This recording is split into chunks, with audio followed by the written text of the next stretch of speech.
So today, what I would like to do is give you some background to understand some of the newest concepts that we have regarding how the brain works, what memory is, what thinking is, and what are the things that end up affecting our memory and thinking at the end of life that causes the disorders like Alzheimer's disease.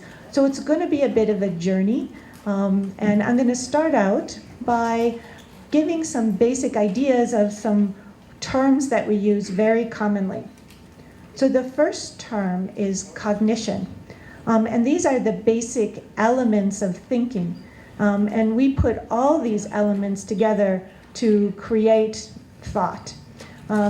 So each of these are what we test when we do a neuropsychological test, and it's important to know which of these are affected in any particular person because they are going to create a picture, and that picture is going to give us the most information about what is happening inside the brain causing the thinking problem.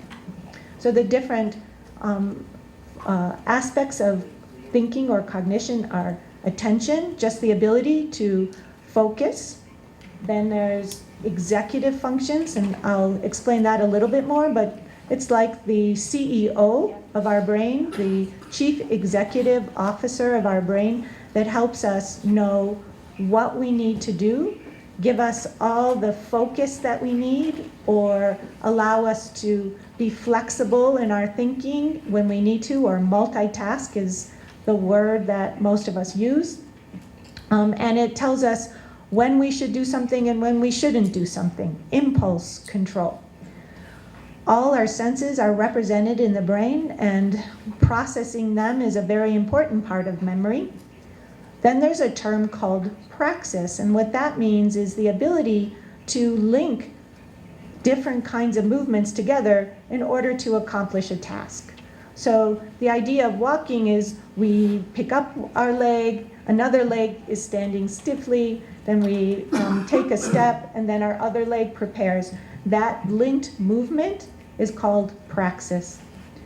Then there's a portion of our brain that helps us with judgment. Then there's memory, and I'll explain that there are different kinds of memory and a little bit of how to tell the difference. Language, all aspects of words, understanding, the melody and intonation patterns of our voice are all organized by the brain. And then visual and spatial abilities, the abilities to, in our heads, put together different things that we see so we have a picture in our mind of what the world is, and also how we can navigate in space. All these are things that we test when we're looking at thinking problems. Now, as I mentioned, we take each of these individual functions and analyze them. But there's more to it than just taking a test of thinking and coming up with an answer of what's going on to affect our thinking. It requires 5 important components, and you need all of these, and they all can act independently in giving information. The first is what we call history, or just getting the idea of what happened first. What was the first change? How did it change over time? What other things happened afterwards? And then very specific things that we'll get into in a little bit later about other medical conditions. All that is important. Then, of course, formal tests of each of those elements of thinking we just went over. A very careful investigation of behaviors. Anything from being more irritable or more depressed than usual to things that are very obvious like delusions or hallucinations, or people acting inappropriately or being extremely passive. All those behaviors tell us something very important. Then in looking at thinking, we also look at the fact that the brain is connected to the rest of the body. They're not separate. So thinking problems cause problems in walking and movement, and even our perceptions of our senses are affected. So we do an exam that really centers on taking a long walk down a hallway. We can tell more about what's going on with that long walk than just about anything. And then there are special tests, and we're going to talk a little bit about those new things that we now have, the special tools that give us so much more information than we've ever had before. So we put all this together, all these pieces of information, and we're creating an individual picture for everybody about what's going on. And it's important to know everyone is an individual. And all these things are going to fit together and create a different profile for everyone. But despite that, we still can figure out what's behind it. Now, I want to talk a little bit about the most common symptom that people come to the office worried about, and that is, my memory is short. And this is often, a situation where we can be in the middle of doing something and forget what we do. That is true short-term memory. But there's another kind of memory, and that is the ability to make permanent records of our experience. And I want to walk you through the difference between what is short-term memory and what is actually long-term memory, and why these two exist and what's behind it. So the first kind of memory, this true short-term memory, is actually a type of temporary holding of information, kind of like we're scratching it on a blackboard, and that we will have that available to us as long as we need it, but as soon as we're done with that information, we erase it and it goes away. If you take a look at each of these things on the blackboard, there's a very important principle being illustrated there. Can anybody sort of figure out what that principle is? I'll give you a hint. It's a number.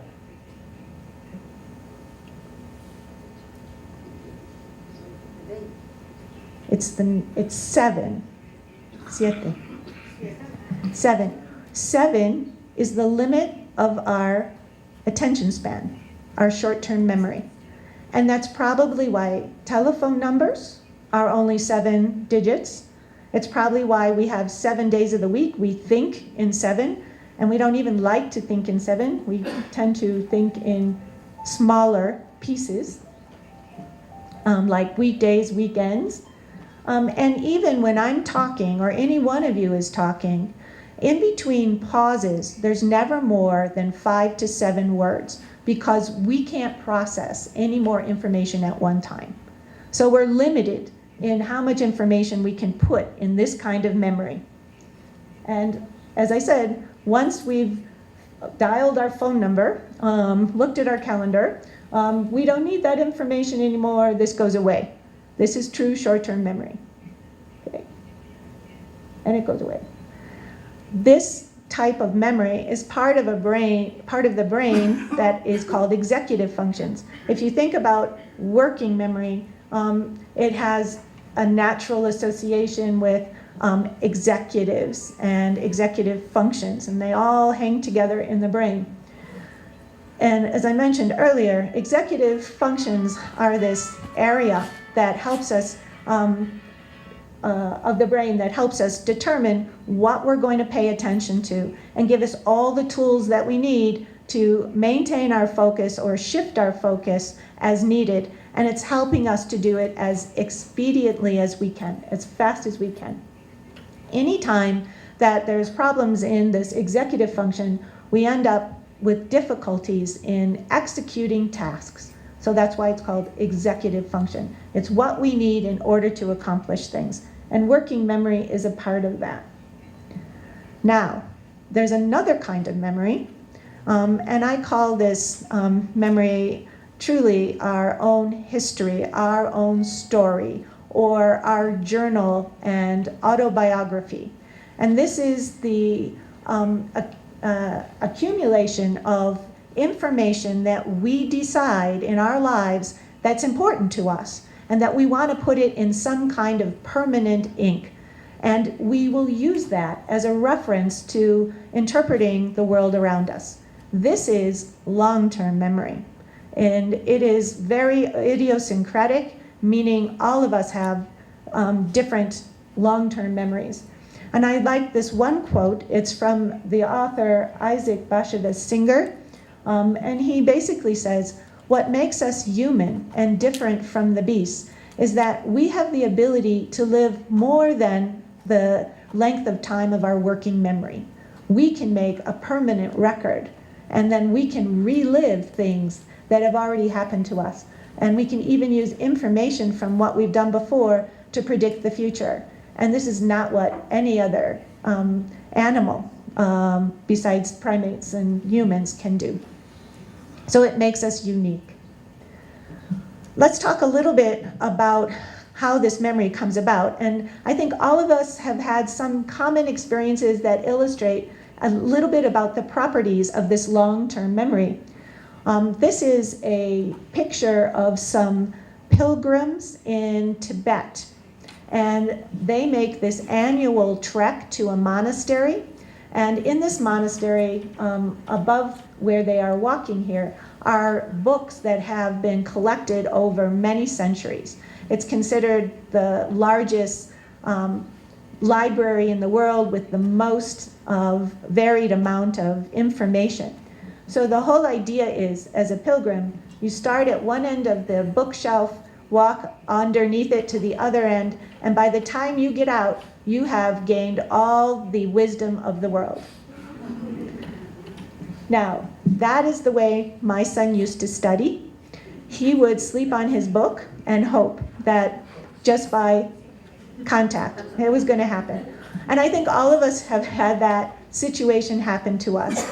So we know that we can't just have this sort of passive relationship with information that we want to remember. We have to really be engaged. It's going to take some effort, okay? So we want to get that part of, we're going to have to explain how that happens in the brain. How do we spark the brain to get us motivated, interested, and give us the effort and energy to get information in? Now, this is another thing that I think all of us have experienced called cramming. That means the night before a test, you haven't done your homework, but you are going to need to give this information back the next day. So you are going to look at this. Now, let's just talk a little bit about what happens when we cram. How many times have we seen this information? Once. What is it that we don't do when we cram? Sleep. Okay.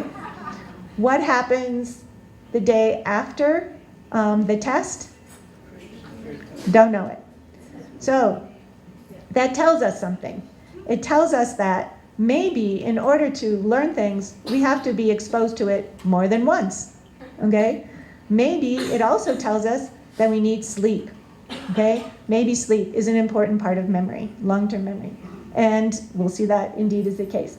Now I have this picture here of this woman with Japanese writing. And this is, again, my son, who this time I am not going to disparage and say bad things about. He's a Japanese scholar. And one day I walked into his room, and all across all the walls and ceilings were these characters. And I made fun of him, and I said, so you think here, lying looking up at your ceiling and your walls, you're going to learn all these Japanese? And he says, well, yeah, Mom, because I'm looking at it, then I go to sleep, and I see it again.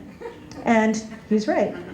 And so in his honor, I have shown the Japanese character for dreaming. He's still so much a dreamer. But anyhow, it's telling us that these are important components of making long-term memory. And that is the principles that we're going to look at, that we have to be engaged with information more than once, and we need sleep.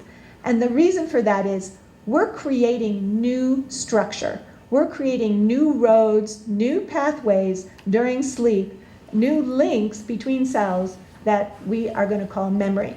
And that construction process needs us to be at a time and that we're not paying attention to anything else. We have to be asleep. So if we look at these two terms, short-term memory and long-term memory, short-term memory, we said, is very brief. It's temporary. it may last hours. And the basis of it